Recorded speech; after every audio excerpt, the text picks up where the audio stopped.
দুর্গাপুরের ২৯ নম্বর ওয়ার্ডের অন্তর্গত এবিএস-এর স্পোর্টিং মাঠে নিয়মিত প্রাতঃভ্রমণ করতে দেখা যায় বিজেপি প্রার্থী দিলীপ ঘোষকে।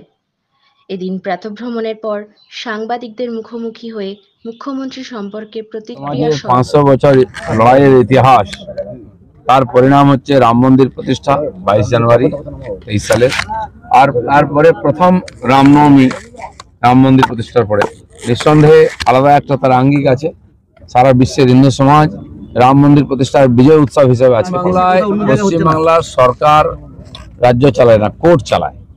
তাই যখন সমস্ত কিছুর ফয়সালা কোর্টের সিদ্ধান্তে হচ্ছে, এখানে সভা সমিতি হবে কিনা, এখানে শোভাযাত্রা হবে কিনা, পুজো পাঠ হবে কিনা, ছুটি কবে হবে, এসবই, এমনকি যে দুর্নীতি হচ্ছে সেটাও তদন্ত। এটাকে দেশের বাইরে মনে করা হয়। জয় বাংলা যারা বলছে, বাংলাদেশের স্লোগান দিচ্ছে, বা সবকিছু এই সুপ্রিম কোর্ট মানব না, কি বলে আদালত মানব না, লোকসভা মানব না, নির্বাচন কমিশনকে মানব না, সেন্ট্রাল গভর্নমেন্টকে মানব না, সেন্ট্রাল ফোর্সকে মানব না, এজেন্সিকে মানব না, এই মানসিকতার কারণে এটা হচ্ছে। মনে হয় ভারতের বাইরে এটা করবেন না, সবার তল্লাশি হবে। যারা গাড়ি নিয়ে টাকা নিয়ে ঘুরে বেড়ায় তার বাড়িতে তল্লাশি, দিলীপ ঘোষের কাছে তল্লাশি করে কি হবে? একটা বিড়ি সিগারেটের প্যাকেটও পাবে না।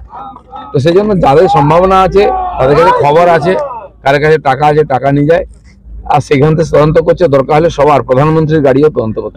কতদিন পরে করা হবে, কেন, সেটা তো পার্টি ঠিক করে। 1 জুনে ওখানে ভোট আছে, 1.5 মাসের বেশি সময় আছে।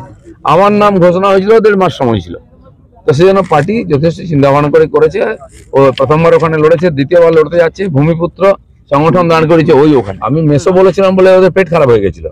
এখন পুতুল বলছে, তো ভালো লাগছে। কে কার পুতুল বোঝা যাবে। তাহলে সেই পুতুলের কাছে গিয়ে হত্যা দিয়েছিলেন, ষষ্ঠাঙ্গ প্রণাম করেছিলেন, বাঁচাও বাঁচাও সাধু বাবা, কে বলেছিল? সকাল থেকে গালাগালি দেন মাননীয় গভর্নরকে, প্যাঁচে পড়লে চাচা প্রাণ বাঁচা, তার কাছে পড়ে যায়। এরা হচ্ছে শক্তের ভক্ত আর নরমের জম, যে টাইট দেবে তার কাছে গড়াগড়ি। ছিঁড়বেন আপনি, কিছুই ছিঁড়তে পারবেন না। জিভ ছিঁড়বেন, সে দিন চলে গেছে। মানুষ এবার সব করে, জুতো, লাঠি, ঝাঁটা দেখাচ্ছেন আপনার নেতাদেরকে। এই শেষ জীবন এটাও মমতা ব্যানার্জিকে দেখতে হবে, যে পাপ করেছেন না, আর এই পাপীদের নিয়ে যে রাজত্ব চালাচ্ছেন, তার পরিণাম হচ্ছে তাকে আজকে অসম্মান সহ্য করতে হয়। এর চেয়ে দুর্ভাগ্যের কি হবে? 40 বছর 45 বছর একজন রাজনীতি করার পরে চোর স্লোগান শুনতে হয় শেষ বয়সে। এর চেয়ে কি সন্ন্যাসী না উচিত? ধন্যবাদ।